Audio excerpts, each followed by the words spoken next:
Proverbe chapitre 26. Bukamasese tukumbelana motoba. À partir du verset 4. Kobanda molongo ya minei. Il est écrit. Et komami boye. Ne réponds pas à l'essentiel selon sa folie, de peur que tu lui ressembles toi-même. Verset 5. Réponds à l'essentiel selon sa folie, afin qu'il ne se regarde pas comme sage. 1 Corinthiens chapitre 2. 1 Corinthiens chapitre 2. Tenez-moi très bien. Je vais lire à partir du verset 1 Corinthiens chapitre 2. Plutôt 1 Corinthiens chapitre 1 à partir du verset 23. Nous nous prêchons Christ crucifié. Scandale pour les Juifs et folie pour les païens. Mais puissance de Dieu et sagesse de Dieu pour ceux qui sont appelés, tant Juifs que Grecs. Verset 25. 1 Corinthiens chapitre 1. Car la folie de Dieu est plus sage que les hommes, et la faiblesse de Dieu est plus forte que les hommes. Et le Seigneur Jésus ajoute l'explication à la lecture de sa parole. Est-ce qu'on peut acclamer très fort pour le Seigneur Jésus? Je vous demande d'acclamer très fort pour le Seigneur.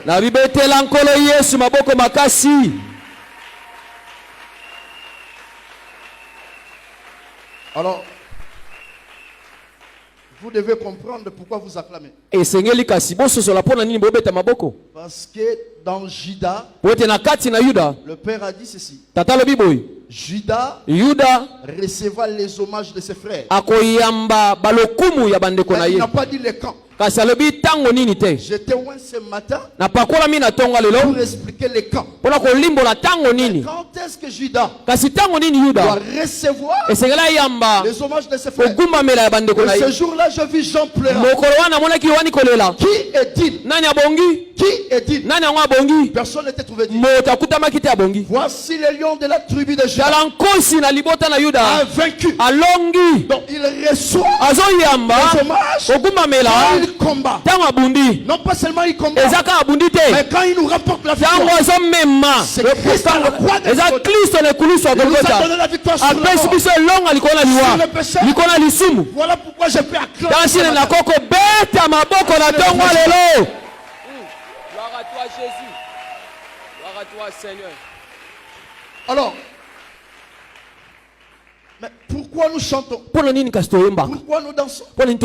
Parce que David, après avoir tué Goliath, les femmes ont chanté. Le cantique n'est possible qu'après les combats, qu'après la bataille. Et un Goliath a été vaincu à la bataille. Pourquoi tu peux danser ce matin? Alléluia. Donc la danse, c'est la répétition. Ou la chanson, c'est la répétition de ce que David a fait. Pourquoi nous chantons? Oui, parce qu'Israël a traversé la mer Rouge. De l'autre côté, ils ont répété ce qu'ils ont traversé. Qu'est-ce qu'ils ont dit? Oh, ta droite a signalé ta force. Ta droite a écrasé l'ennemi. Je peux chanter ce matin. Et le diable a été vaincu. Amen. En fait, ce qui fait ma joie pour chanter, c'est pas parce que nous nous approchons de la fin du mois. On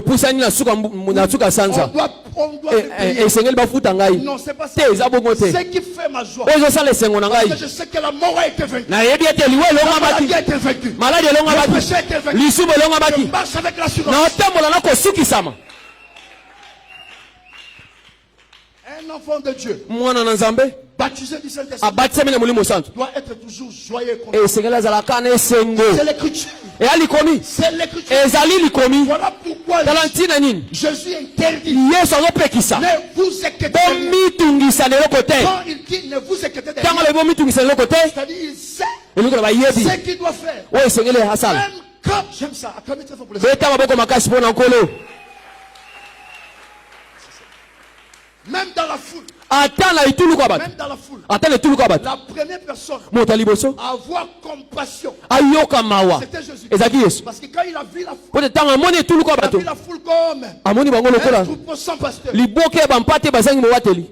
Je n'ai jamais compris ça. Pour multiplier le pain, la Bible dit Jésus savait ce qu'il devait faire.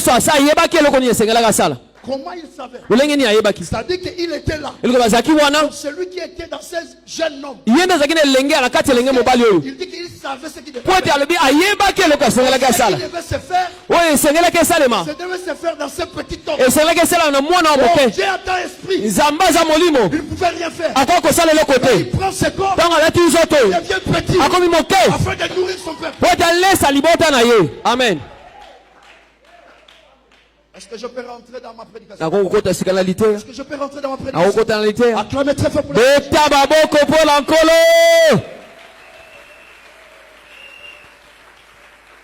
Hier, je parlais avec un bien-aimé. Je lui ai dit ceci. Un prédicateur ne peut pas faire 40 minutes dans la prédication sans toucher Jésus. Moi, je ne suis pas venu ici. Je ne suis pas venu ici pour distribuer une connaissance vaine. Une connaissance sans centrer l'œuvre de la croix. N'a pas sa place dans les assemblées de Seigneur. Paul dit, nous ne nous prêchons pas nous-mêmes. Nous prêchons Christ le Seigneur. Donc arrêtez de tuer le temps dans la prédication. Voilà pourquoi les disciples pouvaient dire à Jésus, montrez-nous le Père. Ce soir vous verrez le Père dans le Fils. Ce matin vous verrez le Père dans le Fils. Acclamez très fort pour le Seigneur.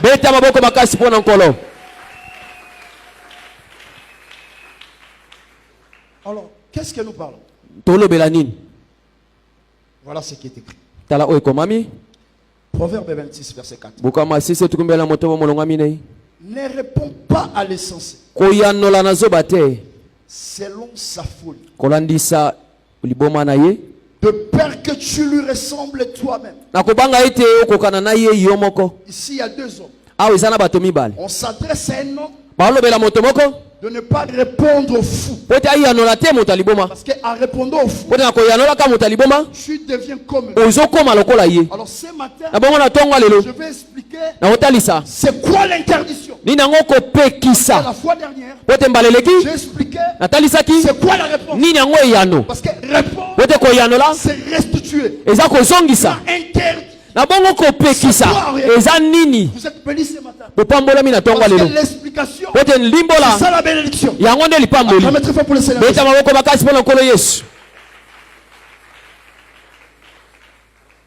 Pourquoi Dieu dit ne réponds pas? Quand on dit ne réponds pas, c'est l'interdiction formelle. Donc, quand Dieu interdit de ne pas répondre au fou, le fou est privé de quelque chose. Ne pas répondre, c'est laisser le fou sans abri. C'est laisser le fou sans vêtements. C'est laisser le fou hors de son sens. Maintenant, quand Dieu dit ne réponds pas, là il y a l'interdiction. Dans les versets 5, Dieu vient, il dit réponds. Ah, par là je comprends. Pour répondre, il faut enlever l'interdiction. Tant qu'il y a l'interdiction, mais il n'y a pas la réponse. Mais qu'est-ce que j'appelle l'interdiction? Quand Adam a péché, Dieu prend l'homme, il chasse. Dieu prend l'arbre de vie, il cache, il met les chérubins, En disant ceci, empêchons l'homme. Il met l'interdiction. Donc pourquoi empêcher l'homme? Pour ne pas avoir la vie. Parce que Dieu dit ceci, en mangeant cet arbre, l'homme aura la vie éternelle. Maintenant interdit, c'est priver l'homme de vie. Pourquoi Paul dit dans Romains, tous sont péchés, sont privés de l'arbre de vie. Tous sont péchés, sont privés de la gloire de Dieu. Maintenant, pour ôter l'interdiction, il faut que le paix frappe l'homme. Parce que ce qui peut ôter l'interdiction de toucher, c'est le paix. Le paix empêchait à l'homme de toucher. Amen. Oh, qu'est-ce que le paix? Le paix n'est rien d'autre que la loi. Le paix n'est rien d'autre que la parole. Maintenant, quand on enlève l'interdiction, l'homme maintenant peut toucher l'arbre. En parlant, je comprends. Aussi longtemps qu'il y a l'interdiction, il ne peut pas avoir la vie. Amen. Que Dieu le bénisse. Amen.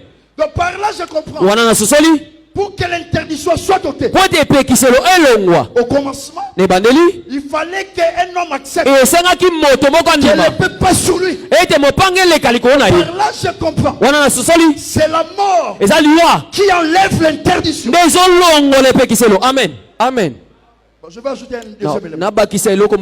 deuxième élément. Jésus dit ceci. Il envoie les disciples. Matthieu chapitre 10. Il dit, allez dans la maison de brebis perdues de la maison d'Israël. N'allez pas chez les Samaritains. Là il y a l'interdiction. Là il y a l'interdiction. Oui, il ne pouvait pas aller chez les Samaritains. Qu'est-ce qui a enlevé l'interdiction? Quand je lis Luc 24, Jésus, après sa mort et sa résurrection, il prend les mêmes disciples. Cette bonne nouvelle du royaume sera prêchée dans toutes les nations, en commençant par Jérusalem, Judée, Samarie. Mais comment? Tu avais dit pas Samarie. Comment tu viens après ta mort? Comment tu viens après ta mort? Il faut aller à Samarie. Qu'est-ce qui a fait ôter l'interdiction? C'est sa mort et sa résurrection. Donc quand Dieu disait ne réponds pas parce qu'un mort n'était pas encore mort, Dieu n'était pas encore mort, voilà pourquoi il pouvait dire ne réponds pas. Bon, vous allez croire encore. Un jour, Pierre tomba en extase. Et tomba en extase. Je le fais voir le quadrupède. Très bien. Des reptiles. Des oiseaux du ciel. La voix lui dit, tu es mange. Pierre dit, je n'ai jamais mis dans ma bouche quelque chose de sûr. Ça c'est l'interdit. Ça c'est l'interdit. Je dis à Pierre, c'est que je déclarais plus. C'est que je déclarais plus. Comment tu vois ça? Donc il y a un temps qui est l'interdit. Il y a un temps où Dieu déclare les choses plus. Maintenant, quand il rentre chez Corneille, il rappelle l'interdit. Vous savez bien qu'il est interdit à un juif de s'allier avec un non-juif. Il rappelle l'interdit. Dieu m'a appris de considérer quelque chose qu'il a déclaré plus. Quand est-ce que Dieu a déclaré plus? C'est la croix de Golgotha. L'œuvre de la croix a ôté l'interdiction. Amen. Donc quand l'écriture dit ne réponds pas, c'est toute une dispensation. Donc, quand je dis l'interdit, Paul voit ça dans Romains. Paul dit, j'ai appris le péché par la loi. Si les péchés, si la loi ne disait pas, ne convoitez pas. Sans cela, Paul explique la loi, c'est ça l'interdiction. Quand Dieu disait ne réponds pas, c'est toute une dispensation. C'est la dispensation de la loi. Dieu ne pouvait pas répondre. Le Seigneur Dieu l'obéisse. Amen. Amen. Maintenant dans le verset 5, il dit, réponds à l'essentiel. En d'autres termes, quand on veut répondre, on doit briser l'intérêt. On doit enlever ce qui est intérêt. Voilà pourquoi nous disons que c'est à la croix de Golgotha Christ a mis fin à la loi, la dispensation de la loi. C'est ça la dispensation de l'intérêt. Et tous ces temps-là de la loi, Dieu a refusé de s'identifier au fou. Parce qu'il a resté esprit. Dieu comme esprit ne pouvait pas répondre à l'homme. Sa vraie réponse, c'est quand il a marché sur la terre. Voilà pourquoi Esaïe voit ça. Esaïe dit, les jeunes par lesquels que Dieu prend plaisir, c'est quand tu rencontres un homme nu. Couvre-le. Qui va couvrir? C'est celui qui a les vêtements. Oh, celui qui a les vêtements, c'est celui qui avait récupéré ça en Éden. Voilà pourquoi Jésus rencontra les fous. Les fous. Mais il les a vêtus tous. Parce que c'est lui Dieu la réponse. Et ce matin je suis venu te dire, même si la stérilité pour toi c'était la nudité, ce matin il y a le vêtement. C'est l'évangile de la grâce. Couvrir ton opprobre. Parce que les vêtements couvrent la nudité de l'homme. Mais un fou, c'est celui aussi qui n'a pas de domaine. Esaïe 58 dit, quand tu rencontres les sans-abri, prenez-le, faites-les rentrer dans ta maison. Mais pourquoi dans la maison? Ah, c'est là où il y a des problèmes. Parce que Moïse a dit, est-ce qu'on peut lire ça? Acclamez très fort pour le Seigneur. Deutéronome 22. Je lis. Verset 1. Si tu vois égarer le bœuf ou la brebis de ton frère, tu ne t'en détourneras point. Tu les ramèneras à ton frère. Si ton frère n'habite pas près de toi et que tu ne les connaisses pas, tu recueilleras l'animal dans ta maison. Et il restera chez toi jusqu'à ce que ton frère le réclame. Moïse dit, si tu vois la brebis de ton frère s'égarer, tu ne vas pas te détourner. Tu dois récupérer la brebis. Maintenant, si ton frère à qui appartient la brebis, sa maison est loin de toi. Sa maison est loin de toi. Toi qui as récupéré la brebis, tu dois ramener la brebis dans ta maison jusqu'à ce que ton frère sorte pour réclamer la brebis. Pour parler de pour réclamer sa brebis. Acclamez très fort pour le Seigneur. Amen. Oh, la brebis égarée, c'est le fou qui se balade dans les cimetières parce qu'il n'a pas de demeure. Donc, cette brebis-là, en réalité, c'est le fou qui n'a pas de maison.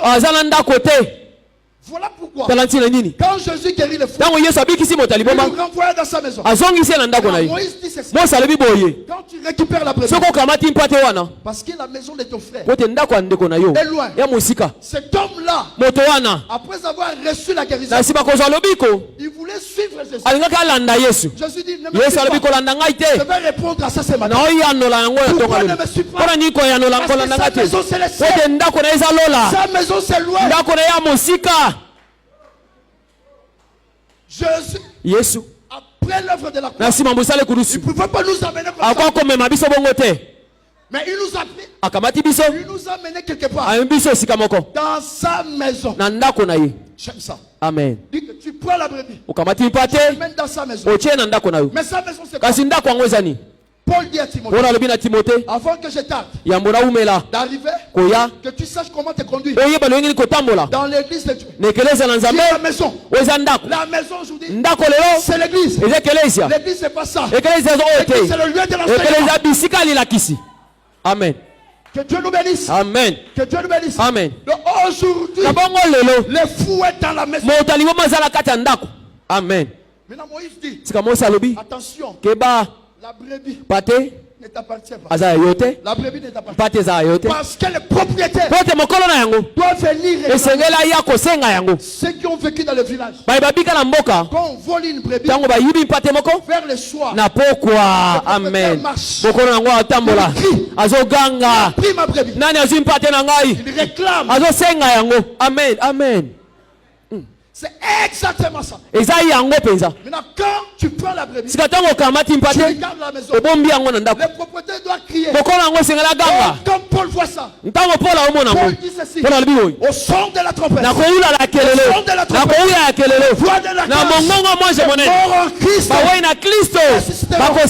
la rencontre, le propriétaire va récupérer sa brebis. Amen. Gloire à toi, Jésus. Je vais te dire ce matin, si nous sommes dans la maison de Dieu, c'est pour un jour quitter pour retourner au ciel. Dans le ciel, c'est la véritable maison.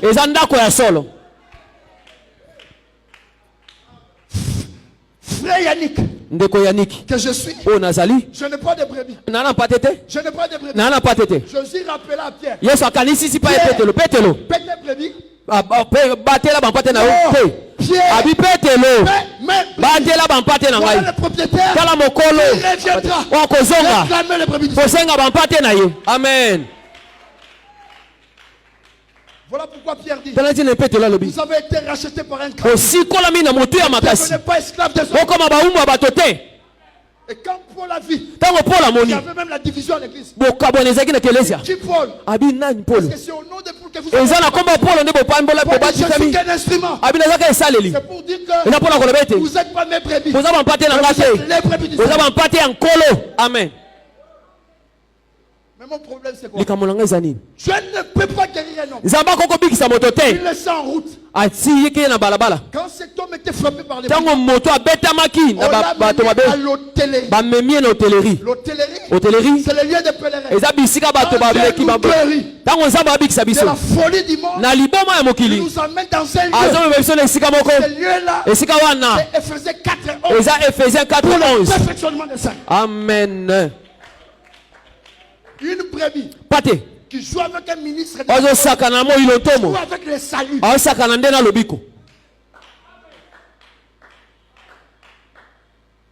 Je vais aller au ciel.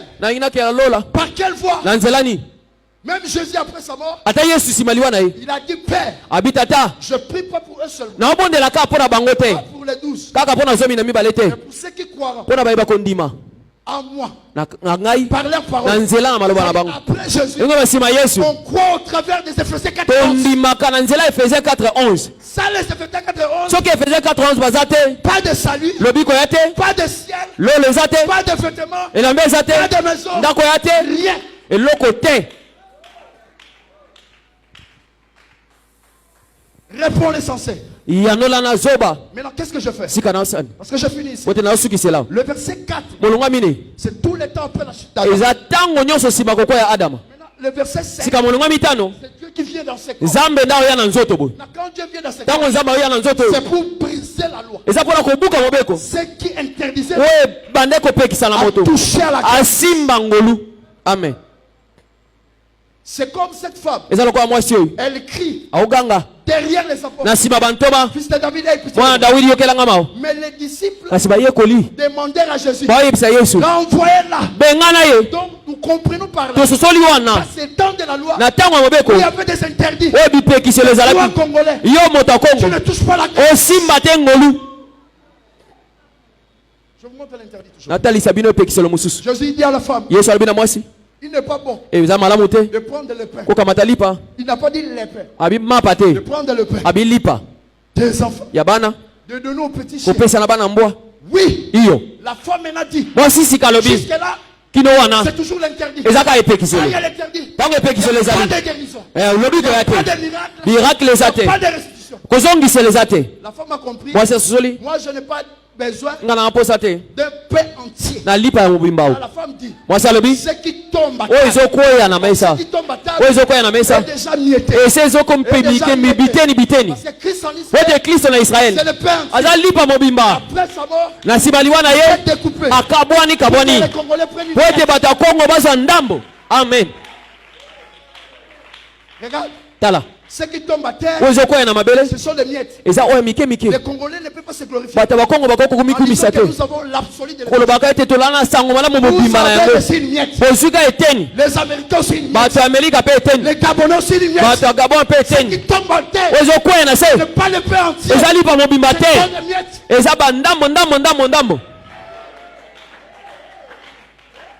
Je suis l'absolu. Non, nous regardons ce qui tombe à terre. Dès lors que ce qui est à terre est partagé, si seulement une portion, l'autre reste une portion. Ensemble de portions, on trouve un seul pain. C'est la doctrine de Jésus.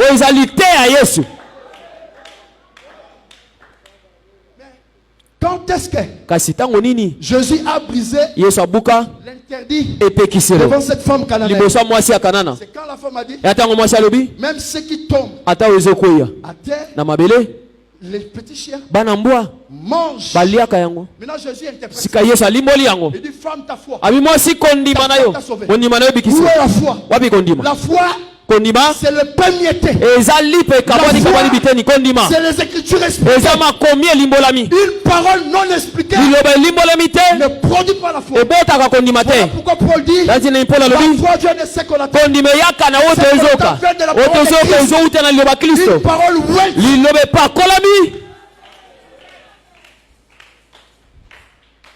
Par là je comprends. Par là je comprends.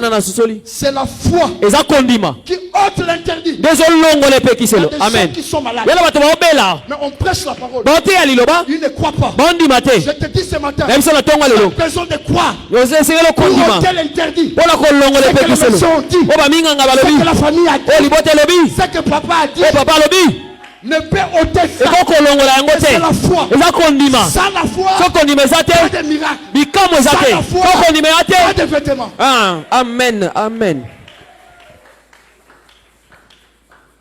Oh, le Messie a dit, qu'est-ce qui peut ôter? La science de médecin qui est à l'âge de 35 ans. Ce qui peut enlever cette interdit, c'est le domaine de la foi. Amen. Sans la foi, il est impossible de être agréable. Voilà pourquoi nous croyons, frère, que quand Dieu vient dans ce corps, il vient avec trois choses. Parce que l'homme a perdu trois choses. La maison, vêtements et le bon sens. Quand tu vois une soeur, une fille devenir lesbienne, c'est ça la folie. Quand tu vois un homme prendre 4 femmes, c'est ça la folie. L'évangile nous donne le bon sens. Amen. Quand je parle le bon sens, c'est la vie saine de l'homme. C'est ça le bon sens. Parce que autrefois, nous étions tous fous en Adam. Maintenant, le problème de Dieu, c'est quoi? C'est s'identifier à l'homme. Mais pour s'identifier à l'homme, il faut parler comme lui. Pourquoi Jésus, même pour l'attraper, pour l'arrêter, ils avaient du mal à l'arrêter. Il était un fou au milieu des fous. Mais c'est ça, papa. Parce que pour l'arrêter, c'était difficile. On ne savait pas qui est le mec. Parce qu'il s'est fondu. Il est devenu comme fou. Donc, Dieu, quand il répond, il doit parler comme l'homme. Voilà pourquoi Job dit, est-ce que tu vois comme un homme? Donc Job avait besoin de comprendre si Dieu pouvait voir dans la chair humaine comme ça. Oui, Dieu a vu dans un corps qui est Jésus.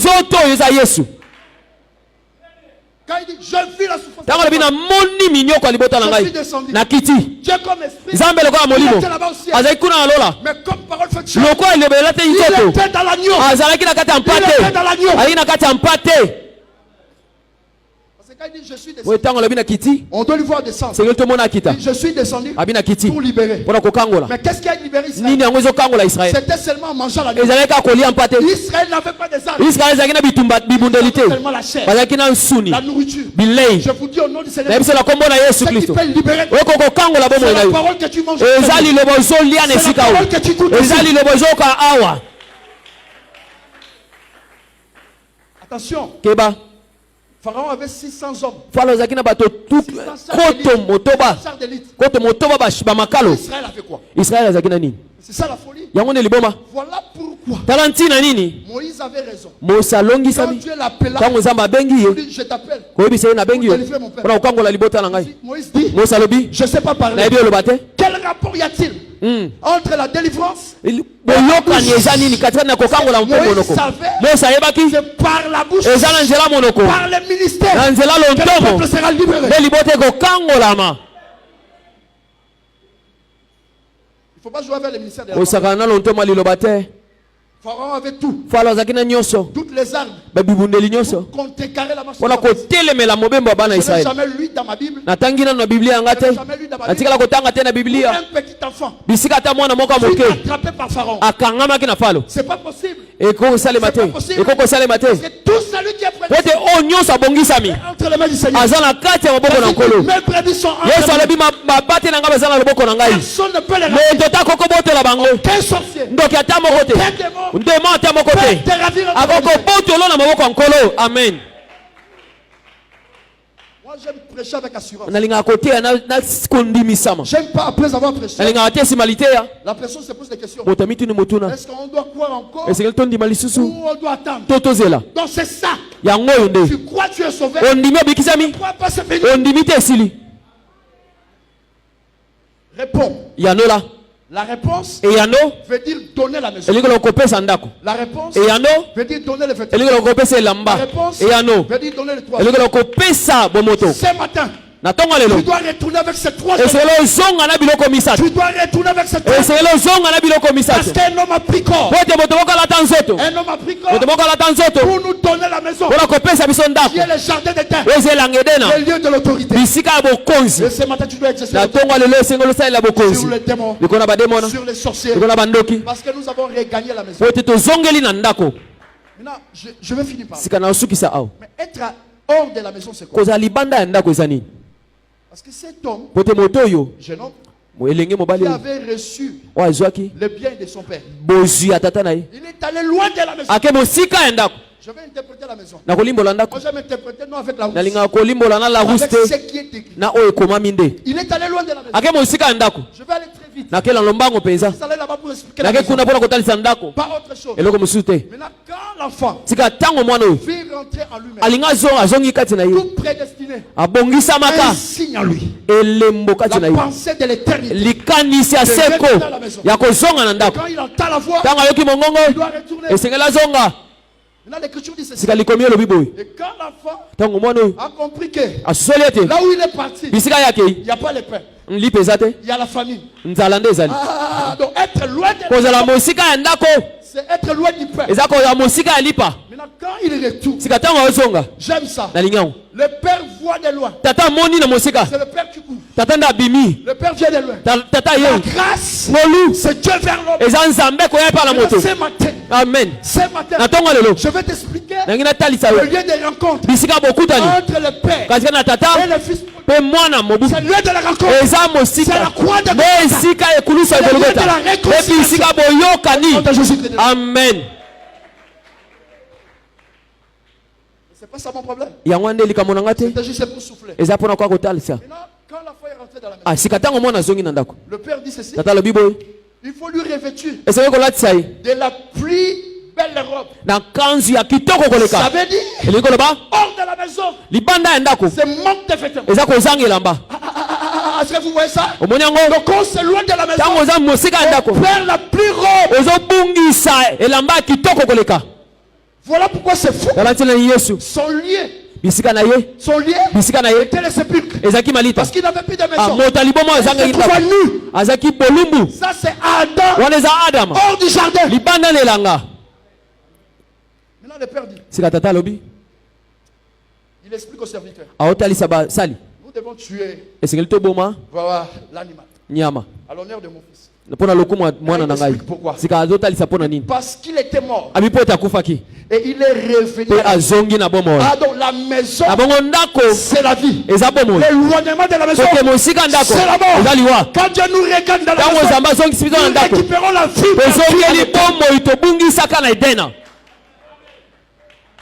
Il explique encore. Parce qu'il était perdu. Il est retrouvé. Donc se retrouver hors de la maison, c'est être en errance. C'est être perdu. Et regarder la maison. C'est ça la repentance. Passez un mot sur la repentance. Amen. Acclamez très fort pour le Seigneur.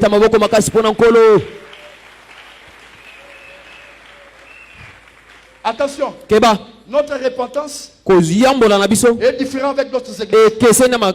La repentance, quand Jésus dit la repentance et le pardon du péché, c'est le péché à mon nom. C'est par rapport à la chute d'Adam.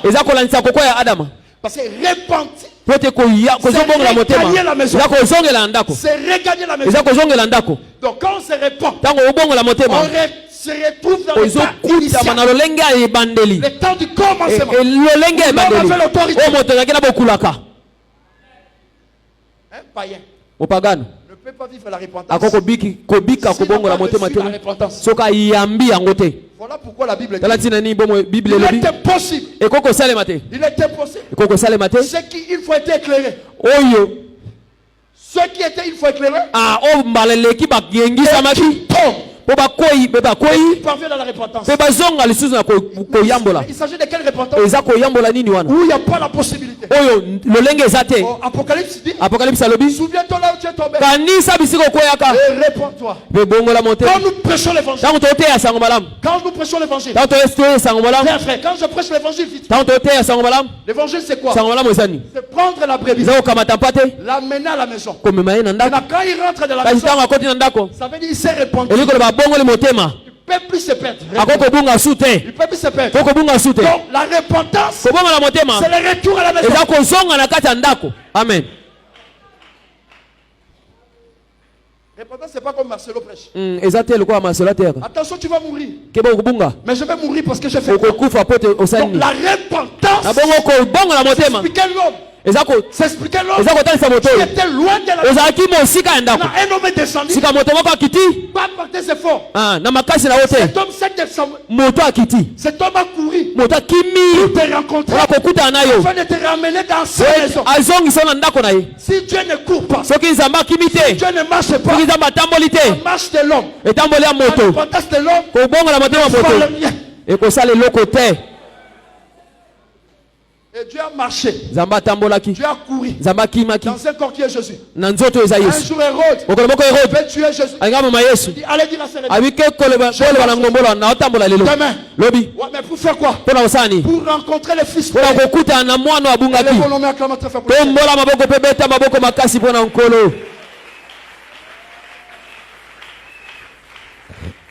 Est-ce qu'on peut s'arrêter ici? Je dois prêcher tout à l'heure là encore là-bas. Lèvons-nous, on va prier au nom de Jésus. Lèvons-nous, on va prier. Alléluia, on acclame.